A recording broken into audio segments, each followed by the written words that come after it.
Barry Butch Wilmore has been to space 3 times. Twice, missions went pretty much according to plan. The third time, well, his time aboard the International Space Station was extended from 8 days to 9 months. Wilmore retired from NASA last year after 25 years with the space agency and 464 days spent in space. Butch Wilmore, welcome to Houston Matters. Hey, Craig, what a pleasure to be with you this morning. Thank you for having me. Absolutely. And as we chat, we welcome your questions for Butch Wilmore at 713-440-8870 or talk at houstonmatters.org. You can also comment on our live stream on Houston Public Media's YouTube channel. You were a test pilot before you became an astronaut. Was spaceflight always in the cards?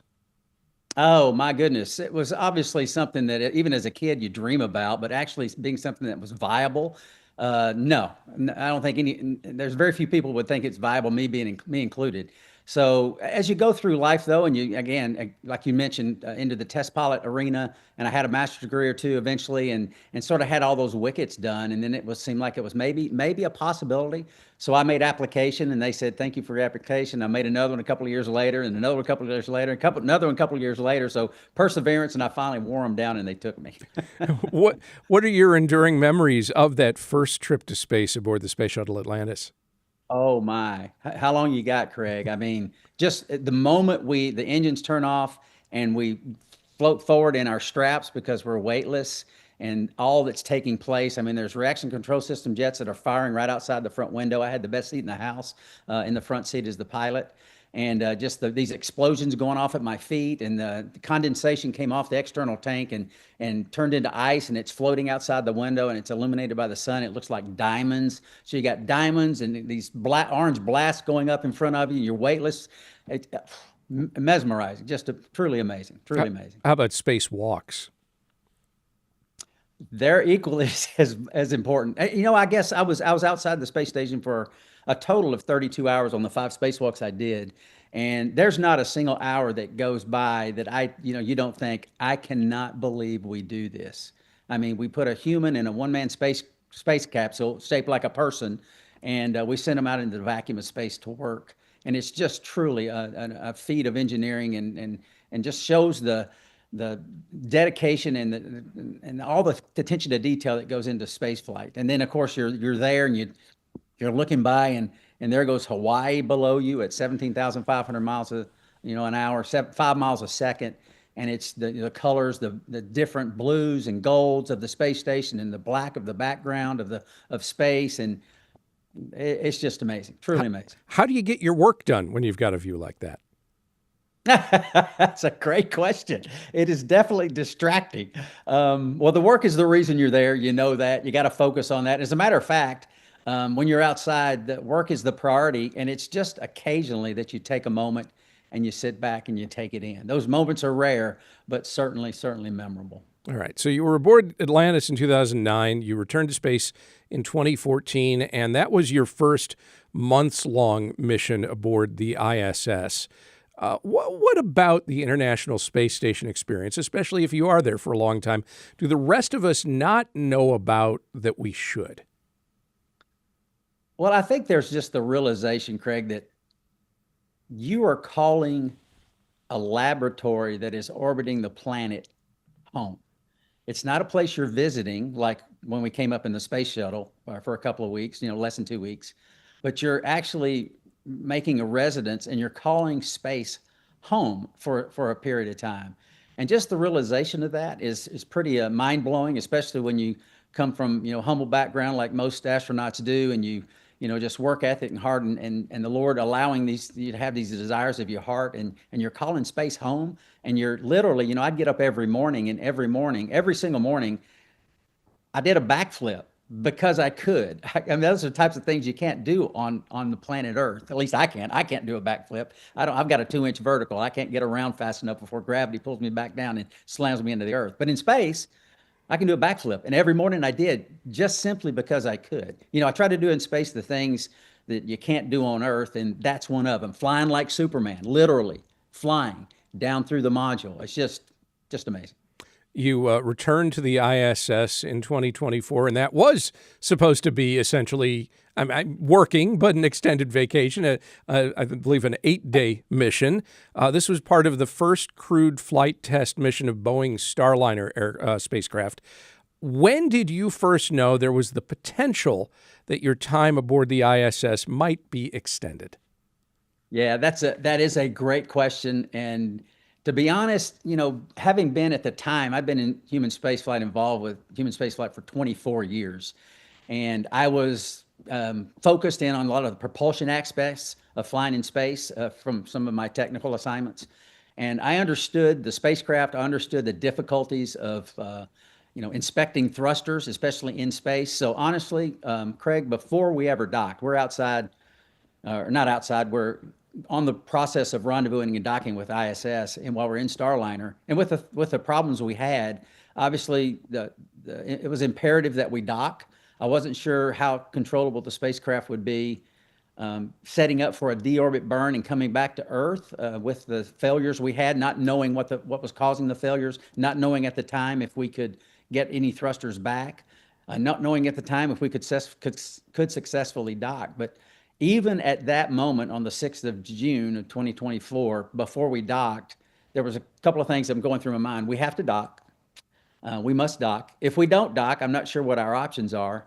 And if we are able to get successfully docked, I'm not sure we're going to be able to come back on this spacecraft because it was sick. And not knowing at the time what the issues were was what put those thoughts in my mind even then. So the realization of not being able, not coming back as planned was even before we docked to the space station. I realized it was highly likely because you can't go out and do a spacewalk and inspect these thrusters. And to figure out what was going on with the thrusters and what caused it, and then sort of bound this problem to where you would be able to crawl back in and come home, come back to Earth, which of course is home. I just knew it would be really hard even in those moments. How much impact did you and your colleague, Sonny Williams, have on that decision, and how much was made by NASA at Johnson Space Center? That is a question I haven't been asked. You found one I haven't been asked yet. How much impact did we have? Very involved, obviously. We're the crew.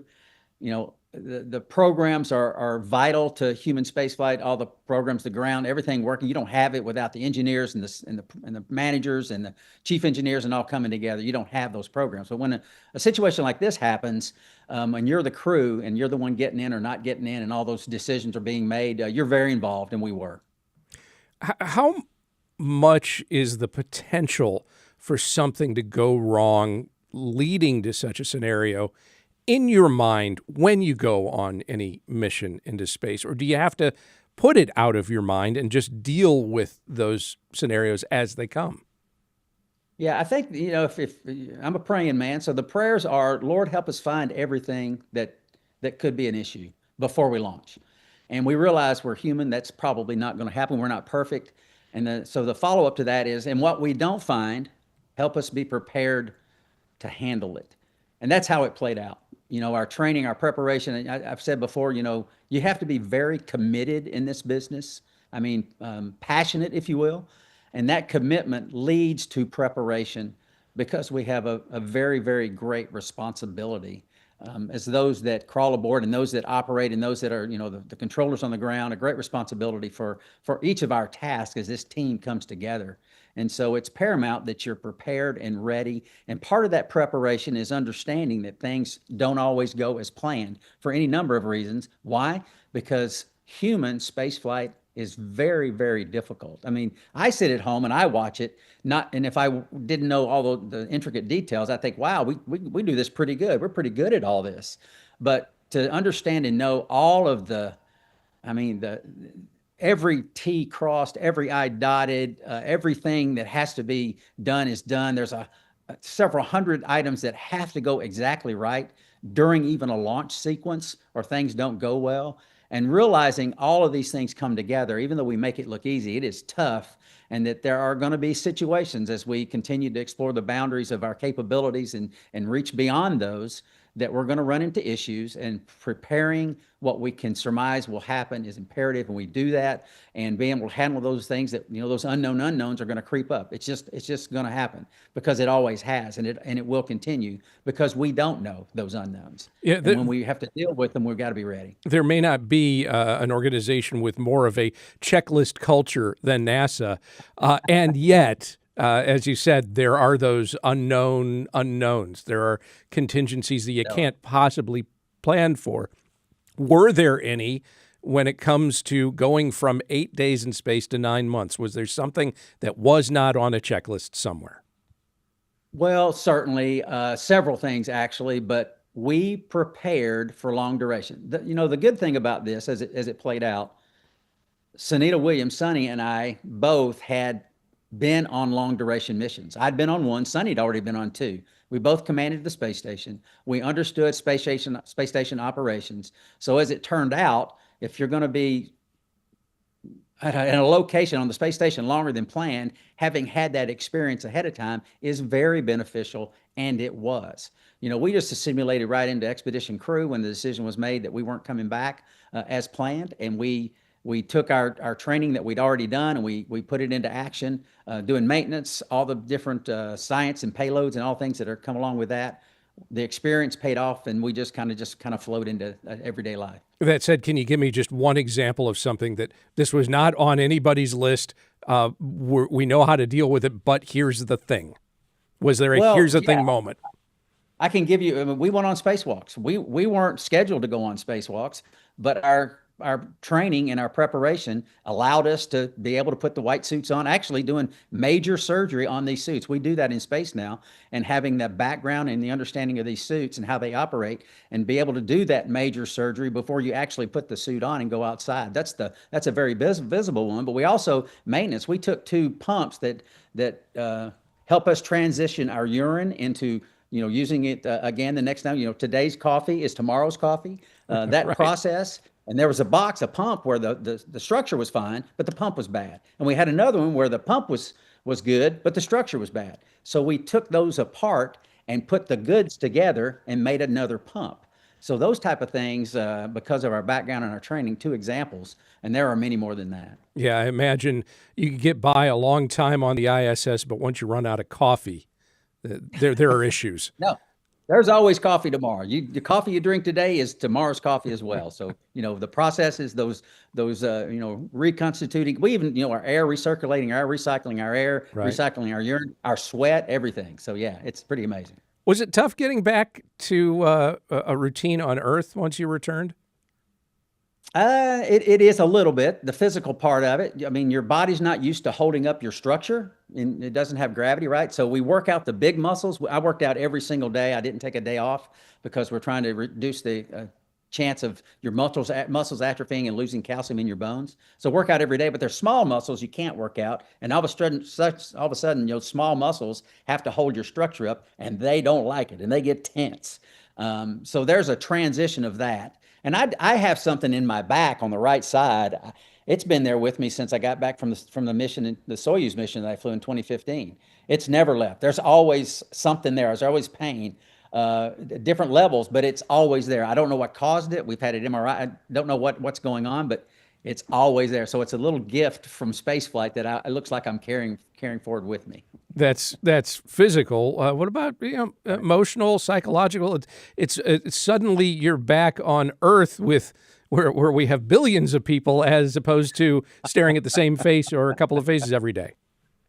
Yeah, I did not miss Houston traffic. I can tell you that. Getting back and getting into that mode and put my defensive mindset on, like, don't let these people hit me.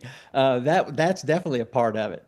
But yeah, I mean, there's just anything. I mean, I've been on deployments, people go on deployments. There's different things that take people out of the normal routine. And certainly there is a transition period, but you assimilate back and things become normalized, with the exception of Houston traffic. That's never normal. So you are now coming up on 1 year since your return to Earth. Right. Now that you've had this time to reflect on that extended mission, has there been any additional revelations or clarity or anything about what you and Suni went through that is a little different than what you were thinking when you first got back? I appreciate that question, and let me answer it this way. I'm a believer in that Jesus Christ is Lord. He's my Lord and Savior. I believe that, the Bible, it doesn't matter what I believe. What matters is what's true. But the Bible is true, and it tells the story of redemption and forgiveness for sin. And that hasn't changed. I still see that. But I have had the opportunity to share that blessed truth more often than I would have before because of all that has transpired. And I'm grateful for that. So that's probably the main thing. I mean, to maintain the contentment we had while we're on orbit is because of that, the firm foundation and the faith that I have in God's word. And even through it all, content because we know He's sovereign, He's in control. Though we have responsibility, that brings a certain level of peace that only comes through Him. So I'm grateful for that. Barry Butch Wilmore logged a total of 464 days in space over a NASA career spanning nearly 25 years. He retired last year. Butch, thanks so much. Hey, Craig, thank you for having me. Thank you.